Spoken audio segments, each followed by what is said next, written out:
நம்மளோட விவசாய நிலத்துக்கு பார்த்தீங்கன்னா சோலார் வந்து போட்டிருந்தோம். இந்த மாதிரி விவசாய நிலத்துக்கு வந்து சோலார் போடுறது எப்படி, அந்த இன்ஸ்டாலேஷன் எப்படி பண்ணுறது அப்படிங்கிற பற்றின ஒரு முழுமையான தெளிவான விளக்கத்தோட பார்க்க போகிறோம். அது மட்டும் இல்லாமல் சோலார் போடுறதுக்கு எவ்வளோ செலவாச்சு அப்படின்னு பார்க்க போகிறோம். நிலத்துக்கு தகுந்த மாதிரி, அதாவது நீரோட அளவுக்கு தகுந்த மாதிரி எந்தெந்த நிலத்துக்குலாம் எந்தெந்த மாதிரியான சோலார்லாம் கரெக்டாக இருக்கும் அப்படிங்கிற பற்றின ஒரு முழுமையான தெளிவான விளக்கத்தோட இந்த வீடியோ பதிவில் பார்க்க போகிறோம். வாங்க இன்னைக்கான வீடியோக்குள்ளே போகலாம். முதல்ல எந்த மாதிரியான நிலத்துக்கு எந்த மாதிரியான சோலார்லாம் கரெக்டாக இருக்கும் அப்படின்னு சொல்லி பார்த்துடலாம். சோலார் மோட்டர் போடுறது அப்படின்னு பார்த்தீங்கன்னா நிலத்துக்கு தகுந்த மாதிரி நம்ம வந்து நிறைய வெரைட்டிஸில் இருக்குது. நமக்கு வந்து எந்த அளவில் நீர்மட்டம் இருக்கோ அதுக்கு தகுந்த மாதிரி, எந்த அளவுக்கு உயரத்துக்கு அந்த நீரை கொண்டு போகணுமோ அதுக்கு தகுந்த மாதிரி நம்ம வந்து சோலார் வந்து செட் பண்ணிக்க முடியும்.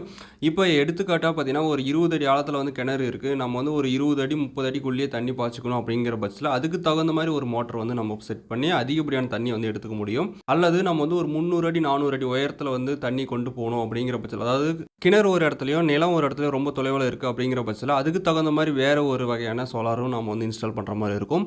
இந்த மாதிரி ஒவ்வொரு நிலத்தோட அமைப்புக்கு தகுந்த மாதிரி தான் நம்ம வந்து சோலார் போடுறத வந்து முடிவு பண்ண முடியும். இப்போ எங்களோட இந்த 4 ஏக்கர் நிலம் பார்த்தீங்கன்னா நீர்நிலையிலேருந்து கிட்டத்தட்ட ஒரு 40லேருந்து 50 அடி உயரத்தில் வந்து இருக்குது. கிடைமட்டமாக தூரம் அப்படின்னு பார்த்தீங்கன்னா கிட்டத்தட்ட ஒரு 300 அடி தூரத்தில் வந்து இருக்குது. இதுக்கு தகுந்த மாதிரி நம்ம வந்து அதிகப்படியான செலவில் வந்து நம்ம வந்து சோலார் போடவே தேவையில்ல. சிம்பிளாக வந்து குறைந்த செலவுலேயே நம்ம வந்து முடிச்சிக்க முடியும். இப்போ எங்களோட நிலத்தில் பார்த்தீங்கன்னா அதிகபட்சமாக 100 அடி வரைக்கும் தண்ணி தள்ளினாலே போதும். அதுக்குள்ளேயே தான் நாங்கள் வந்து நீர்ப்பாசனம் செய்கிற மாதிரி இருக்கும் உயரம் பார்த்தீங்கன்னா. அதனால் வந்து BLDC மோட்டரை நம்ம வந்து இன்ஸ்டால் பண்ணிக்க முடியும். BLDC மோட்டர் அப்படிங்கிறது என்ன அப்படின்னு பார்த்தீங்கன்னா பிரஷ்லெஸ் DC மோட்டர். இந்த பிரஷ்லெஸ் DC மோட்டரில் பார்த்தீங்கன்னா எக்ஸ்ட்ராவாக நிறைய காயில்ஸ்லாம் இருக்குது. ஒரே ஒரு காயில் இருக்கும், பெர்மனன்ட் மேகன்ஸ் வச்சுருப்பாங்க. அதனால் பார்த்தீங்கன்னா குறைவான வோல்டேஜ்லேயே அதிகப்படியான திறனோட செயல்படக்கூடியது. இந்த BLDC மோட்டருக்கு பார்த்தீங்கன்னா கிட்டத்தட்ட வந்து ஒரு 72 வோல்ட்டு 108 வோல்ட்டு இந்த மாதிரி குறைவான வோல்டேஜ் இருந்தாலே போதும். வாட்ஸும் பார்த்தீங்கன்னா ஒரு 900 வாட்ஸ் இருந்தாலே போதும். நம்ம வந்து தாராளமாக இந்த மோட்டர் வந்து ரன் பண்ணிக்க முடியும்.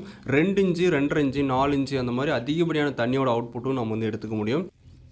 இப்போ இந்த BLDC மோட்டர் பார்த்தீங்கன்னா கிட்டத்தட்ட வந்து ஒரு 3 சோலார் பேனல்லேயே நம்ம வந்து இயக்கிக்க முடியும். அதாவது அதிகப்படியான வாட்ஸ்லாம் எடுத்துக்காது, ரொம்ப குறைவான வாட்ஸையே எடுத்துக்கிறதுனால பார்த்தீங்கன்னா ஒரு 3 சோலார் பேனல் அல்லது 4 சோலார் பேனல் இருந்தாலே நம்ம வந்து இந்த BLDC மோட்டரை வந்து ரன் பண்ணிக்க முடியும். இந்த BLDC மோட்டரை பொறுத்த வரைக்கும் பார்த்தீங்கன்னா திறந்தவெளி கிணறுகள்லேருந்து நீர் எடுத்து விவசாயத்துக்கு பயன்படுத்துறதுக்கு வந்து 3 வகையான வேரியன்ஸ் வந்து இருக்குது. அதாவது எந்த அளவுக்கு உயரத்துக்கு தண்ணி கொண்டு போகணும் அதுக்கு தகுந்த மாதிரி 3 வகையான வேரியன்ஸ் வந்து இருக்குது. முதல் வகை பார்த்தீங்கன்னா 4 இன்ச் டெலிவரி இருக்கக்கூடிய அந்த மோட்டர். இது பார்த்தீங்கன்னா கிட்டத்தட்ட ஒரு மணி நேரத்துக்கு வந்து 42,000 லிட்டர் வந்து தண்ணி கொடுக்கும்.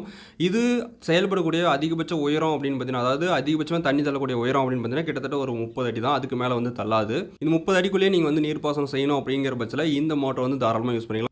4 இன்ச்சு டெலிவரி இருக்கிற மாதிரி பைப் போட்டு நீங்கள் வந்து 42,000 லிட்டர் தண்ணி வந்து எடுத்துக்க முடியும்.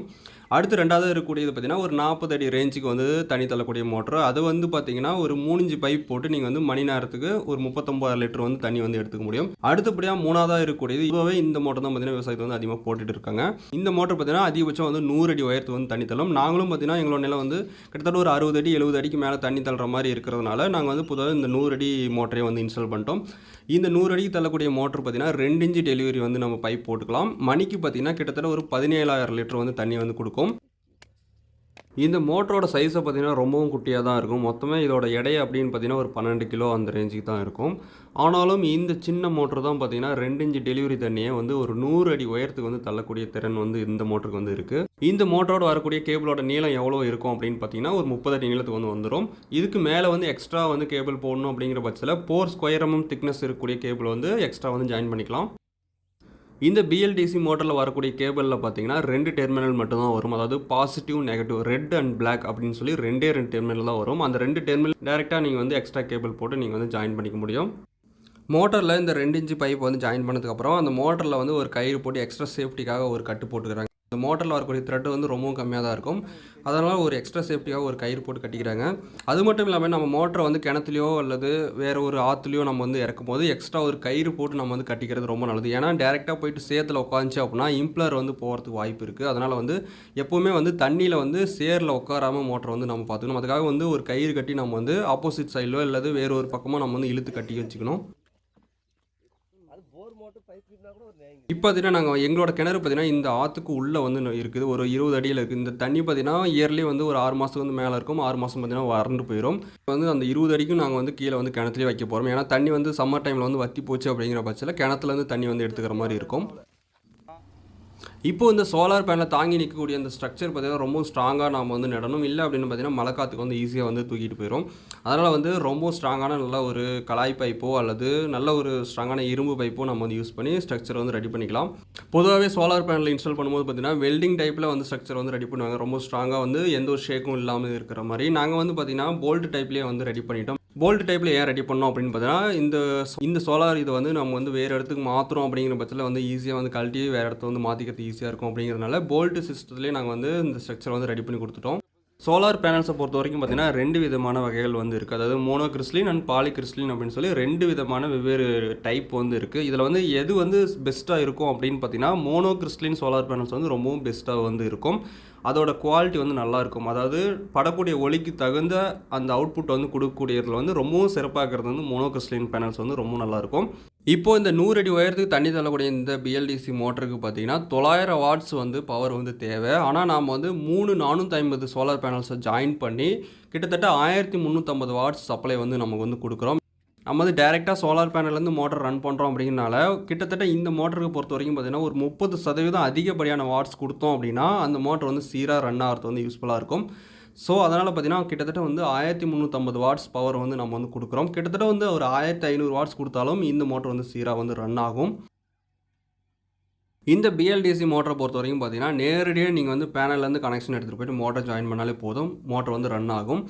இதில் வந்து எக்ஸ்ட்ரா வந்து AC to DC கன்வெர்ட்டரு அல்லது ஸ்டார்டர் இந்த மாதிரி எதுவுமே நமக்கு வந்து தேவையில்லை. நேரடியாக நீங்கள் வந்து ஒயர் கொடுத்தாலே போதும். இடையில் வந்து சேஃப்டிக்காக ஒரே ஒரு MCB பிரேக்கர் வந்து கொடுத்தாலே போதும். நீங்கள் வந்து இந்த சோலார் செட்டப் வந்து கம்ப்ளீட் ஆயிரும்.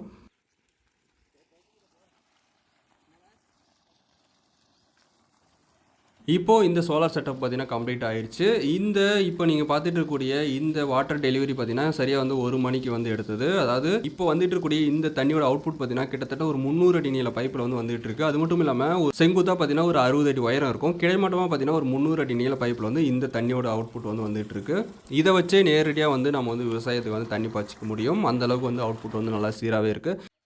இதே BLDC மோட்டரை பயன்படுத்தி நீங்கள் வந்து போர்வெல்லிருந்தும் தண்ணி வந்து எடுத்துக்க முடியும். கிட்டத்தட்ட வந்து 600 அடி 650 அடி வரைக்குமே நீங்கள் வந்து BLDC டெக்னாலஜியில் குறைவான சோலார் பேனல்ஸ் யூஸ் பண்ணி, அதாவது கிட்டத்தட்ட பார்த்தீங்கன்னா ஒரு 5-6 பேனல்ஸ் வந்து யூஸ் பண்ணுற மாதிரி இருக்கும்.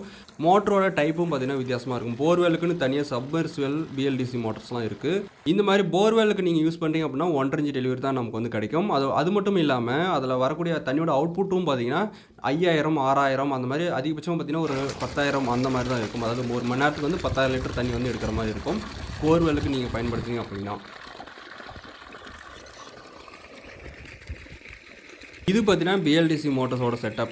அல்லது நீங்கள் வந்து ஒரு 200 அடி 300 அடிக்கு விவசாயம் செய்கிற நிலத்துக்கு வந்து தண்ணி தள்ளணும், அதாவது AC மோட்டர் போட்டு சோலார் போடணும் அப்படின்னா அதோட காஸ்ட்டும் பார்த்தீங்கன்னா அதிகமாகும். சோலார் பேனலோட எண்ணிக்கையும் பார்த்தீங்கன்னா அதிகமாகும். நீங்கள் வந்து ஒரு 12 16 24 அந்த மாதிரி அதிகப்படியான பேனல்ஸை போட்டு AC மோட்டர், அதாவது 5 HP 7.5 HP மோட்டர் போட்டு நீங்கள் வந்து செட் பண்ணிக்கிற மாதிரி இருக்கும். இதுக்கு AC மோட்டர் போட்டு சோலார் போட்டிங்க அப்படின்னா கிட்டத்தட்ட வந்து ஒரு 2.5 லட்சத்துலேருந்து 3 லட்சம் 3 லட்சம் அந்த மாதிரி போகும்.